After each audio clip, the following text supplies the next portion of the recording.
Students and viewers, this is a presentation we are going to discuss about the kinetics of fermentation today.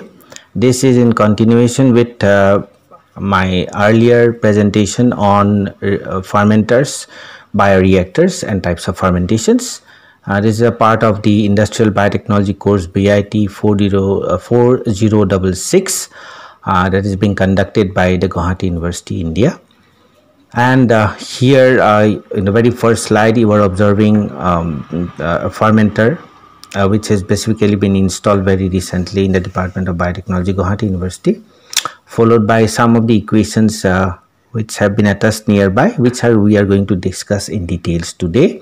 Those equations are very much important to understand the kinetics, and this kinetics is the driving force behind the yield, the product, the formation of product, and to understand basically how an organism thrives, as well as how it perpetuates in a particular environment to produce or give us certain metabolites which are useful to human beings.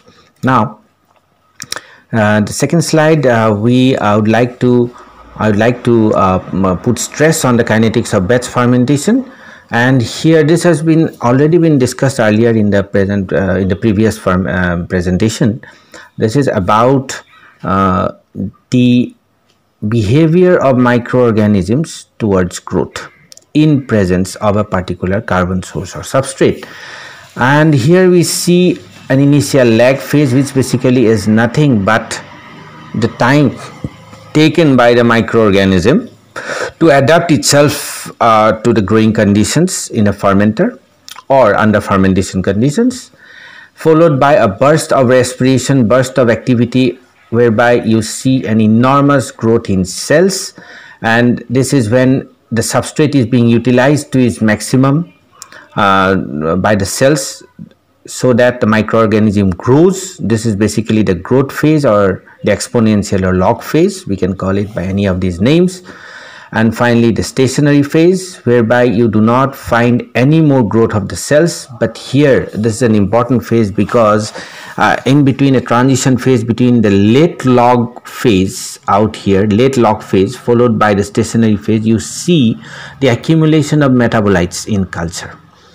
And finally, after a period of time, the lifespan of the microorganisms gets over, and as a result the deceleration of the death phase persists. Here in batch fermentation, when we mean mass, increase in mass is nothing but directly proportional to the amount of cells that grows. And in case of bacteria, because bacteria and certain other unicellular microorganisms reproduce by dividing into two parts, the expression of mass is nothing but an increase in cell mass or cell number. This is not quite true in case of microorganisms or fungi, microorganisms like actinomycetes that contain more or one nuclei, because they are filamentous in nature. They are composed of hyphae, and each of these hyphae will contain a nucleus. The cell division is not uniform at all, and therefore it is difficult to correlate cell mass to that of cell number. During fermentation out here, as you are witnessing, we need to intermittently monitor the growth phase of these kind of microorganisms that are unicellular, equal, and they divide equally into two parts at a particular point of time. And this atypical growth curve is nothing but it represents the cell population of a particular microorganism at a particular point of time. The growth rate of such equally dividing cells is basically expressed by the Monod equation, and it is believed that the growth rate of cells at any point of time in the growth phase or during the growth phase is proportional to the number of cells present at that time, which was earlier proposed by Malthus. This is also known as the Malthus law, which was expressed later on by Monod, which means the differentiation of x with respect to time is nothing but mu x. And here mu is the specific growth rate, which is expressed per hour. X is the concentration of microbial biomass. So this is nothing but differentiation of X, means differentiation of microbial biomass, or the amount of microbial biomass that accumulates with respect to time, is nothing but the growth rate. So in batch fermentation, when cells are inoculated into fresh medium, the cells take some time to adapt to the fermentation conditions. As referred earlier, I have already shown you this is lag phase, and at a particular lag phase, the specific growth rate of the microorganism and the extent of concentration of microbial biomass with respect to time, both are in the initial stages, can be termed as zero. Neither the growth has started nor there is any accumulation of biomass. The cells then enter the logarithmic phase, and here the rate of biomass increase and the concentration of microorganisms are directly proportional to one another, as explained earlier. And here if you go through this equation, is you rearrange this equation, mu equal to 1 by x dx by dt, you integrate both sides, integration with respect to time. 0 is the initial time up to time t, so integrate 0 to t dx by x equal to mu 0 to t dt. Finally, after rearranging the equation as has been shown here, you get log of xt equal to log of x naught plus mu t. This is an important equation. The very first equation is equally important, dx by dt equal to mu x. The second equation that you need to remember is log of xt equal to log of x naught plus mu t. Here x naught is the concentration of biomass. Biomass means the increase of the microorganism inoculated in culture medium at the very beginning, and xt is the concentration of biomass after time t, after the fermentation is over. It may be 24 hours, 48 hours, 10 hours, 12 hours, it all depends. So that is the time starting from 0 if you grow a particular microorganism for 24 hours, so you'll have to integrate from 0 to 24. So that way the xt is nothing but a concentration of biomass after time t, after that particular specific time, and mu is the specific growth rate of the microorganism, which is expressed per hour. This equation is in the form of y equal to mx plus c, as is evident from here, and you should get a very straight line, a natural logarithm. If you plot a natural logarithm of biomass concentration against time, you should get a straight line, a very straight line, and that straight line slope is nothing but mu. So if you want to calculate the specific growth rate of the microorganism in culture, you can calculate from the slope of the natural logarithm by plotting the points, and you should get a straight line for it. So when we talk about the secondary metabolites synthesized by microorganisms, they accumulate in media only at the late log phase or the early beginning of the metabolite production phase, which is nothing but the stationary phase. So this is true for even filamentous microorganisms like fungi and actinomycetes also. And certain microorganisms can catabolize added substrates. If you add, say for example, more than one sugar in lieu of one, you are putting two sugars, and then that particular microorganism has the capacity to utilize both the sugars. It can also convert and interconvert intermediate metabolites into new products, and that is how antibiotics come into being. Antibiotics are being produced, and under such conditions at this phase dx by dt is equal to 0. Why? Because the microbial biomass is not yet complete. It is being utilized. The initial substrate is being utilized further for other metabolic functions. So here the rate of biomass accumulation with respect to time t is 0, and since log of xt equal to log of x naught plus mu t, from the second equation we come to a conclusion whereby log of xt by x naught it becomes a constant, assuming that at stationary phase x reaches x max, which means that the specific growth rate exceeds to a particular point, whereby one particular aspect, which is limiting substrate concentration, comes into being. If incubation of the media continues even after the cell population reaches stationary phase, the cells will continue their metabolic process until they are alive and will eventually die. So this is the dead phase. So it is not always true that in this particular second slide where we have shown that from here actually there is no more growth of cells, but the cells are metabolically still active. They can continue accumulating secondary metabolites in culture. They can also produce primary metabolites because the growth has ceased, but that doesn't mean that the metabolic activity has stopped. It will continue, and then a point will come whereby everything will stop and then the death phase will persist. At this point of time, if we come to the fourth slide, at this phase dx by dt equal to not 0, and that is how we come to this conclusion that at stationary phase x equal to x max. Now in the case of slide 5, as we have already discussed about the persistence of cells even that are metabolically active, and what do they do at the stationary phase, and then the death phase starts at this phase, because death means death of cells, so you do not find any more accumulation of mass, of biomass, because there is no more growth. So this is negatively shown as minus ds by dt equal to mu d x max. This minus stands for the fact that if you differentiate biomass concentration with respect to time, it gives a negative, because there is no more difference, because rather the biomass concentration will degrade now. Here mu d equal to specific growth rate, which is calculated in hours, and x max is the stationary phase biomass concentration. This is also an important equation, equation number 4. Other than these equations that has been discussed out here, if we want to calculate other attributes of fermentation in batch culture, we need to know about the residual sugar concentration, product concentration, and biomass production. These are important attributes of batch culture. This is slide number 6, where you find 3-4 equations, 3, 6 and 7, which are very much important in batch fermentation.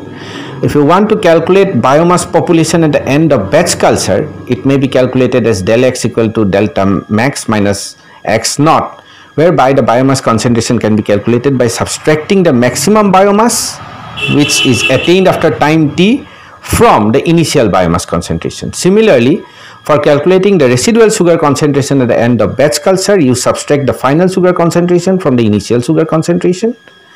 And if you want to get the product concentration at the end of batch culture, it can also be calculated by subtracting maximum product concentration from the initial product concentration. So these are 6 and 7. These slides are very important to explain about how to calculate the total biomass concentration, sugar concentration, and product concentration at the end of batch culture. Now we come to yield.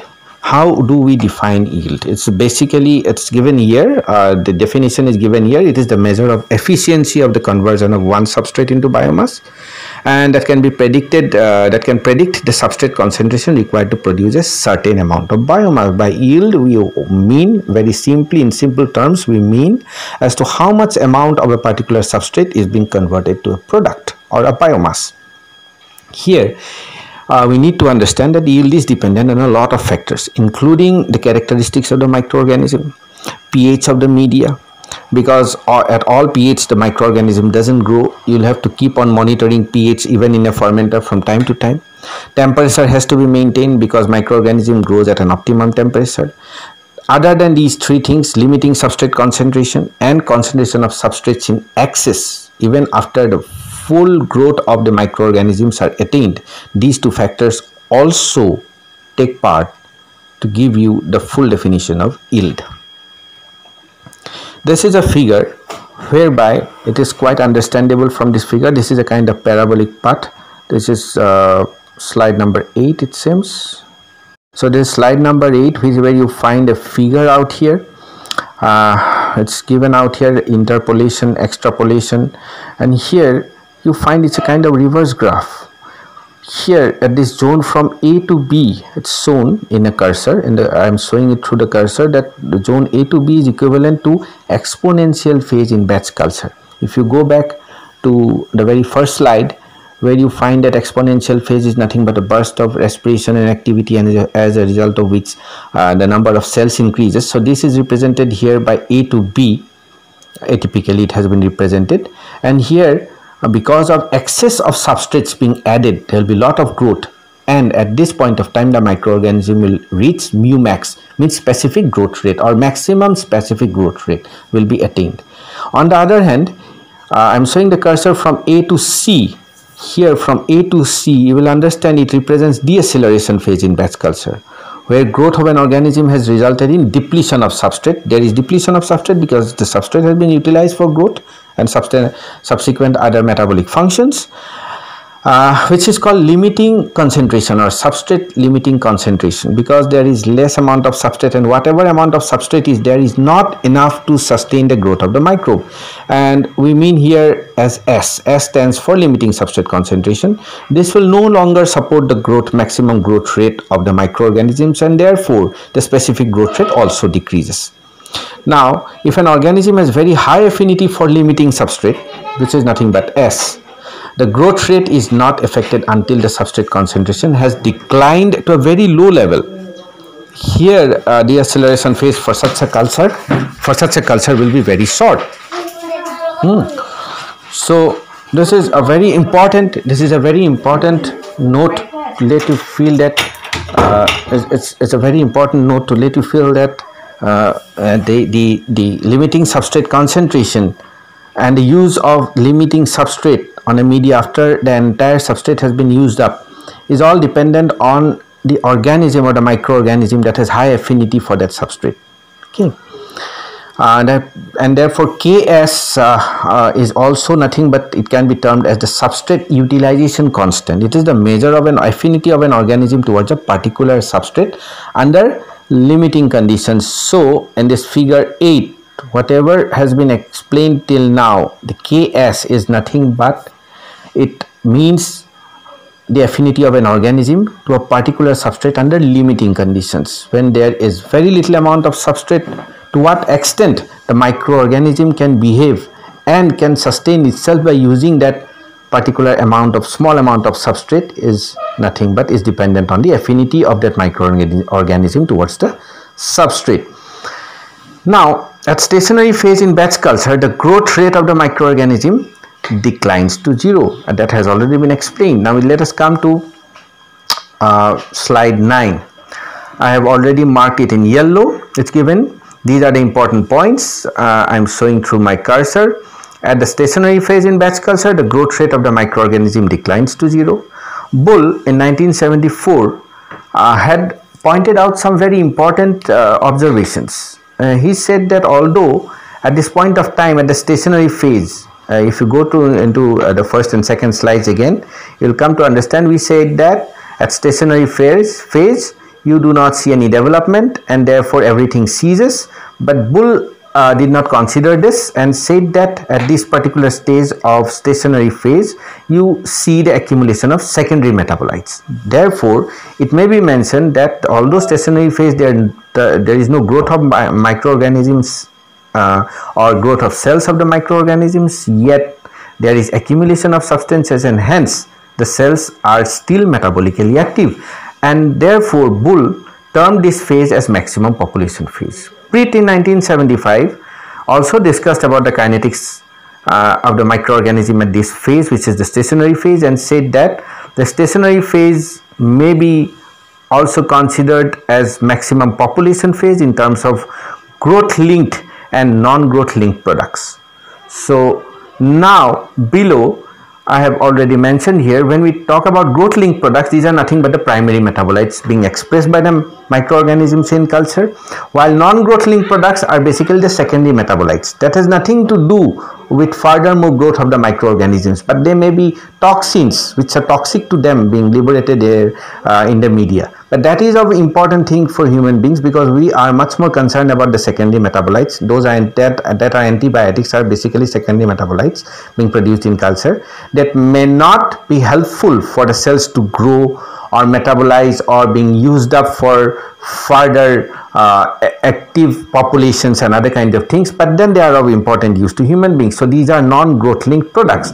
Therefore, the stationary phase can be furthermore classified into growth linked products, which are primary metabolites, and non-growth linked products, which are secondary metabolites.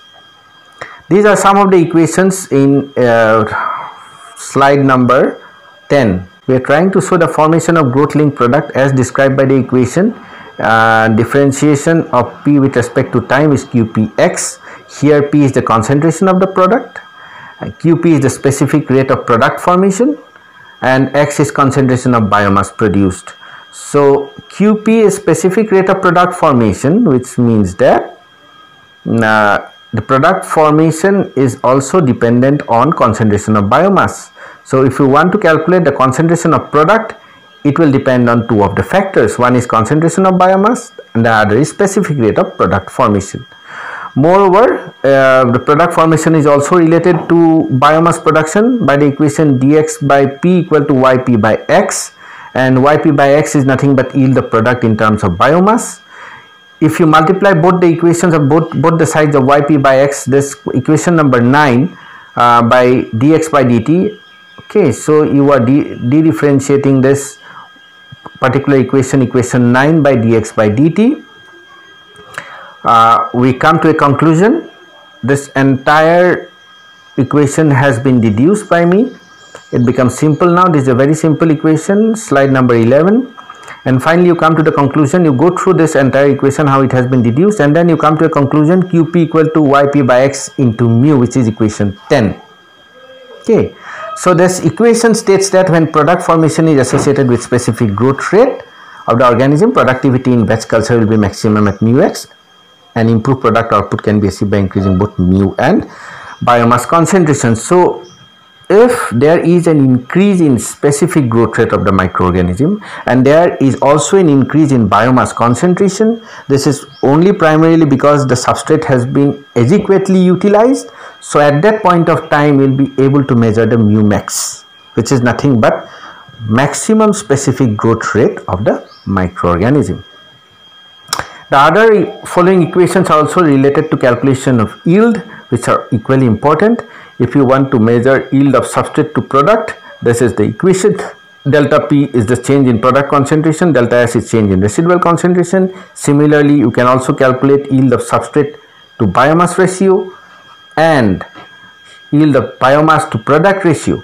You can also calculate biomass production at the end of batch culture by this equation x equal to yx by s, s naught minus s. Here this ratio of yx by s is the yield of substrate to biomass, s naught is initial sugar concentration, and s stands for residual sugar concentration. So these equations can also be utilized to understand the kinetics of batch fermentation. In batch culture again, the doubling time of microorganism can be calculated from specific growth rate. Okay, so here in equation 1 we get dx by dt equal to mu x from the very first equation, and the second equation gave us log of x equal to log of x naught plus mu t. Under such circumstances here, the doubling time, if we need to calculate the doubling time, then x becomes 2 times of x naught. So you rearrange the equation accordingly and you come to the conclusion Td, which is nothing but T is the time, D is the doubling time per hour. So the doubling time per hour equal to log of 2 by mu. In this case, you will have to go through logarithmic functions, and here log of 2 comes from here anything to the base log base 0 equal to 1. Here log of to the base e becomes 1. So ultimately you get log of 2 equal to mu td, and mu td is again I am explaining td is nothing but the doubling time in hours, and that can be explained by log of 2 by mu. So if you want to calculate the doubling time of a particular microorganism, you need to know the specific growth rate of the microorganism. So the doubling time is inversely proportional to the specific growth rate of the microorganism.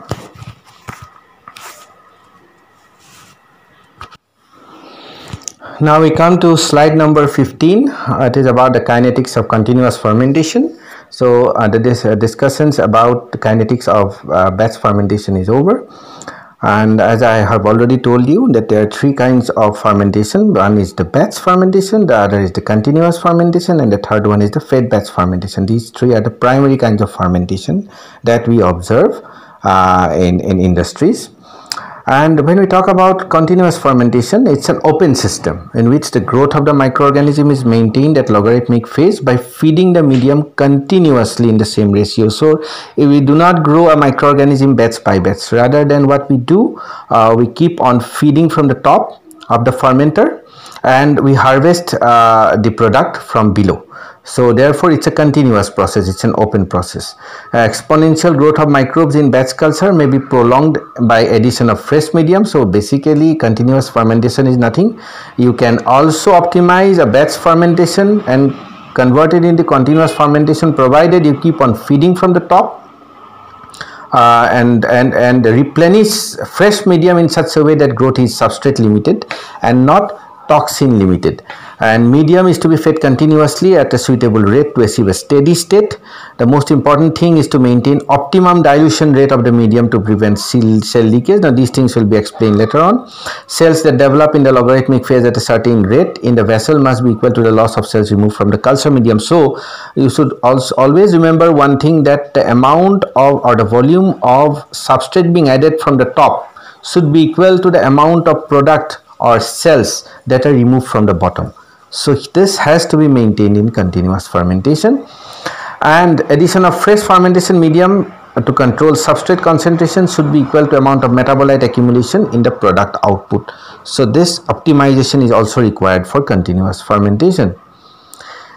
Now the most important thing is to maintain the flow of medium in continuous fermentation into the fermentation vessel, and this is expressed by the equation in this question. If you go through in the slide number 16, it is given as D equal to F by V, where D is nothing but the dilution rate.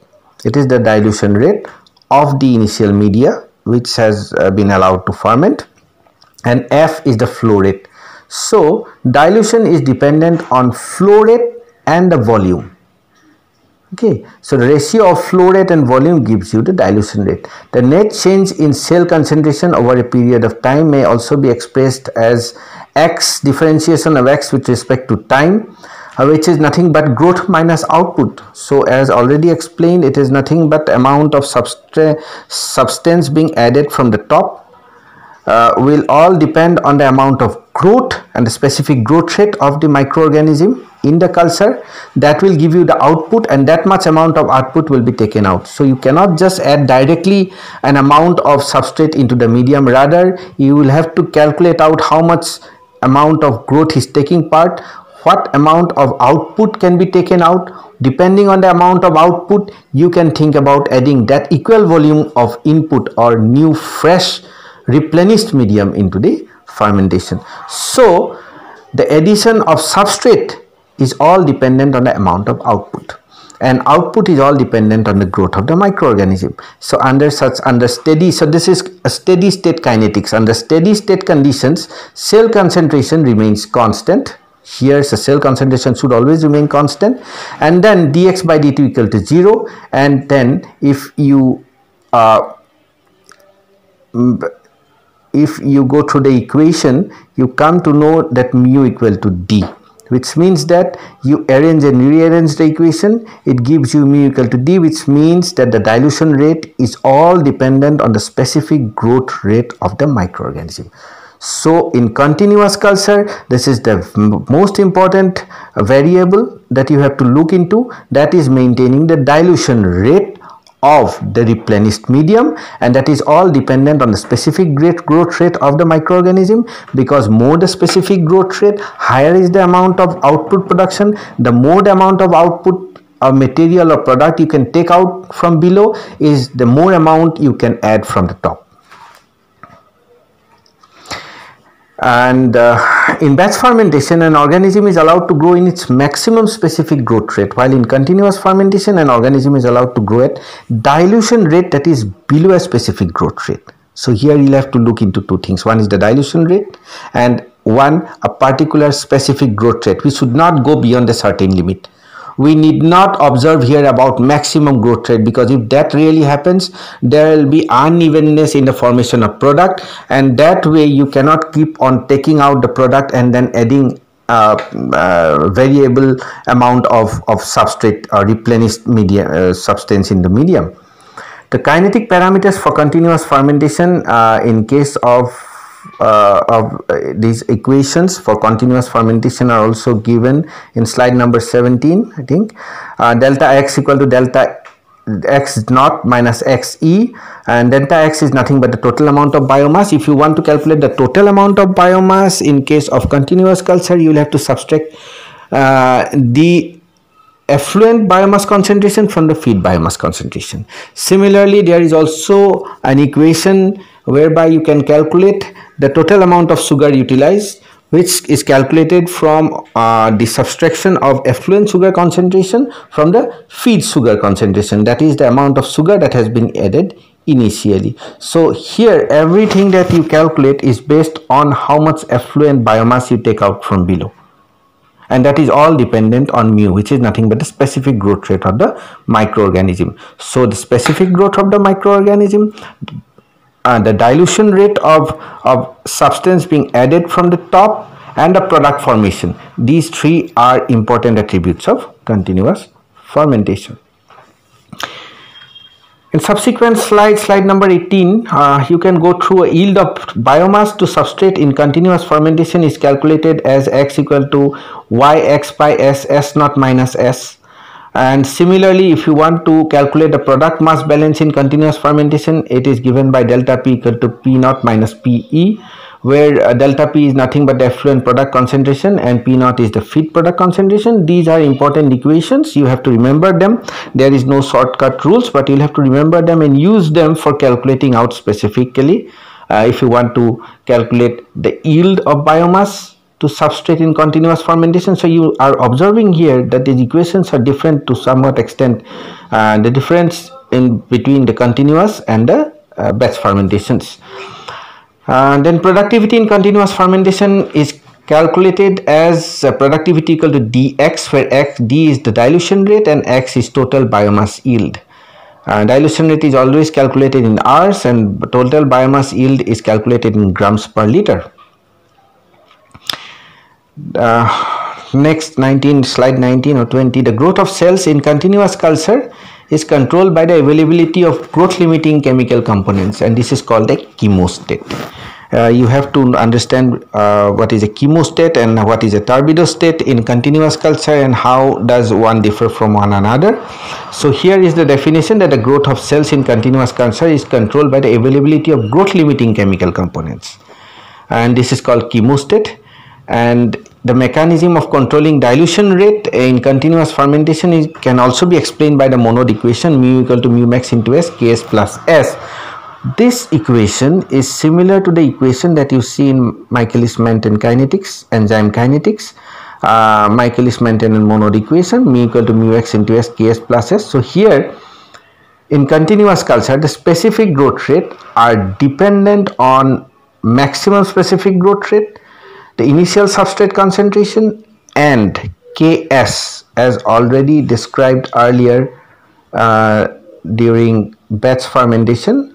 Ks, what is Ks? When you go into Ks, Ks is the substrate utilization constant, and it is the measure of affinity of an organism towards a particular substrate under limiting conditions. So when we talk about Ks, it is the substrate utilization constant. Therefore, we come to the conclusion, and we do now understand here that specific growth rate of a microorganism in continuous culture are dependent on maximum specific growth rate of the microorganism, the initial substrate concentration, and this is the substrate utilization constant.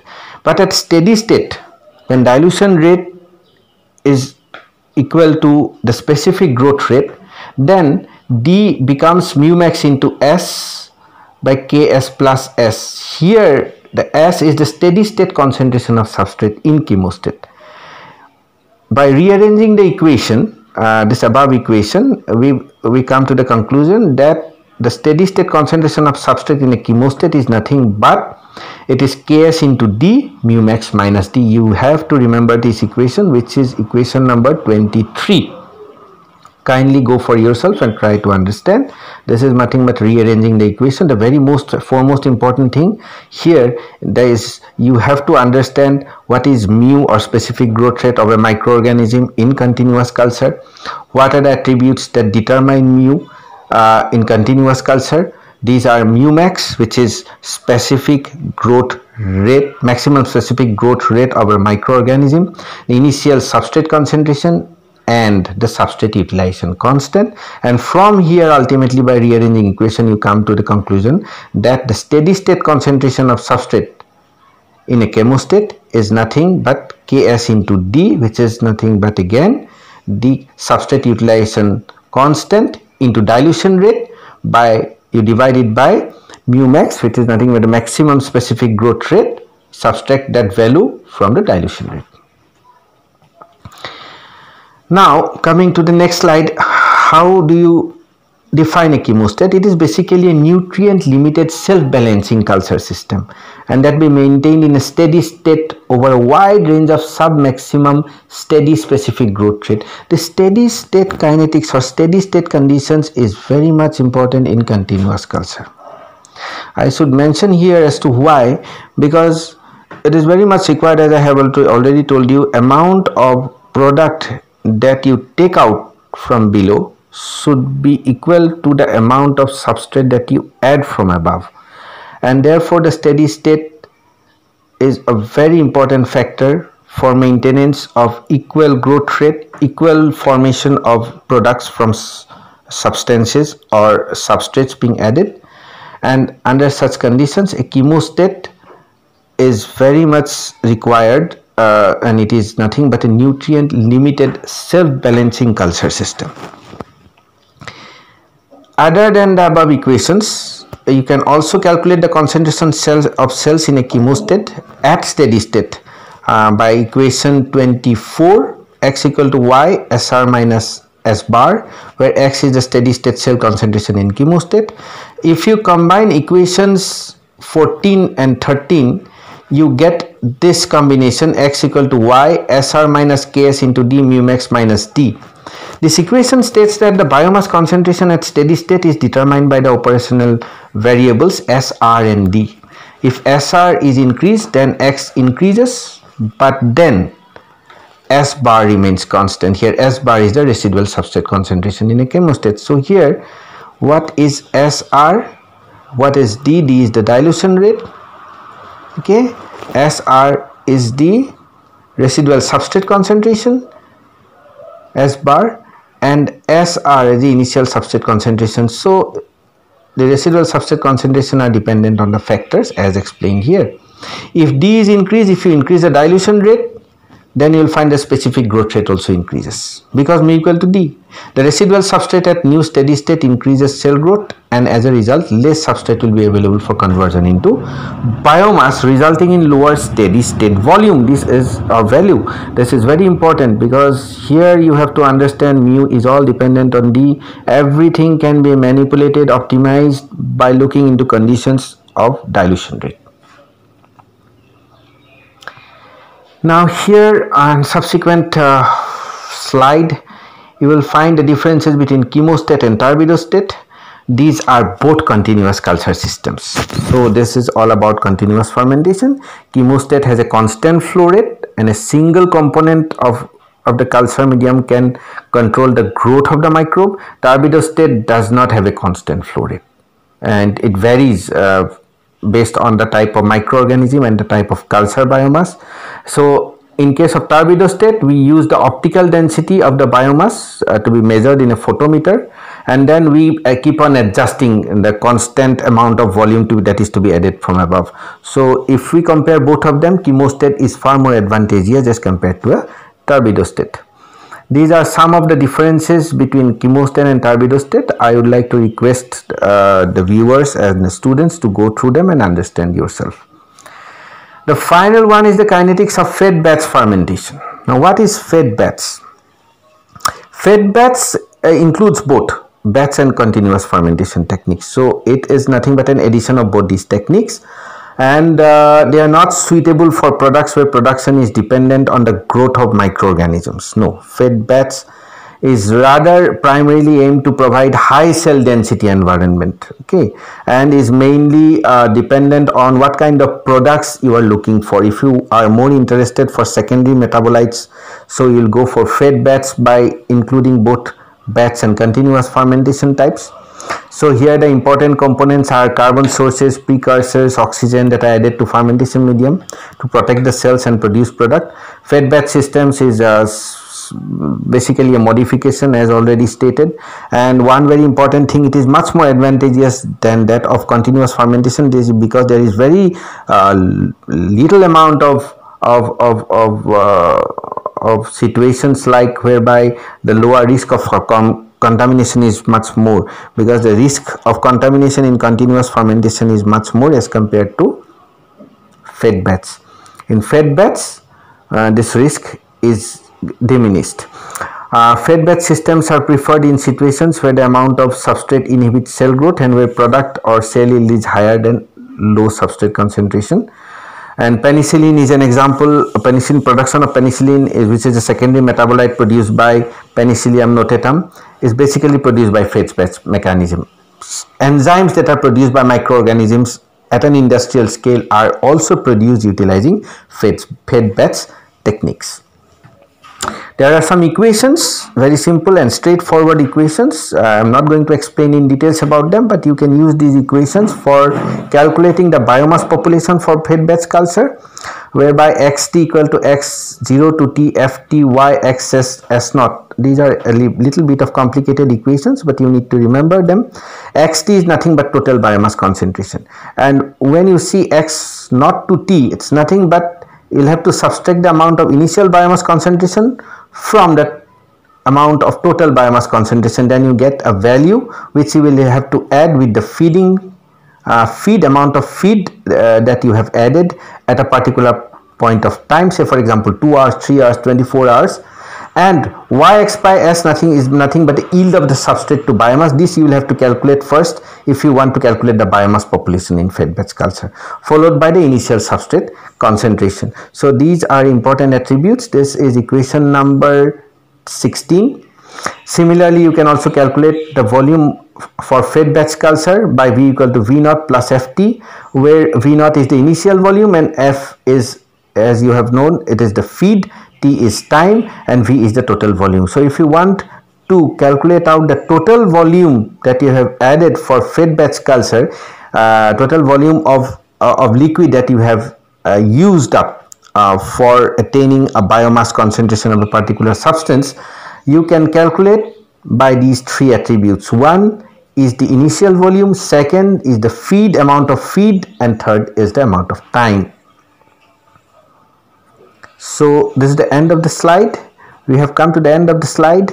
So here we have given you two important equations to calculate in terms of biomass population and in fed batch culture, and at the same time we try to discuss something about the differences between continuous fermentation and batch fermentation. Robustly, the batch fermentation is widely used because it becomes much more easy to calculate many parameters. Many of these parameters are not being taken into consideration in fed batch, but at the same time fed batch technique needs a more optimization and much more sophistication as compared to batch and continuous fermentations. I would like to request the readers, the viewers and the students to kindly comment on these and provide me feedback. This is just an initial approach on my part because I am not a very expert on fermentation techniques. I tried to understand whatever I could from my end, and feedback will be very much appreciated. If somebody can throw light more on these techniques and the importance of these techniques. And at the same time, I'd like to request all of you to kindly go through some of the exercises. The later part, I shall provide some exercises to the students for their clarification. Thank you so much for your kind attention.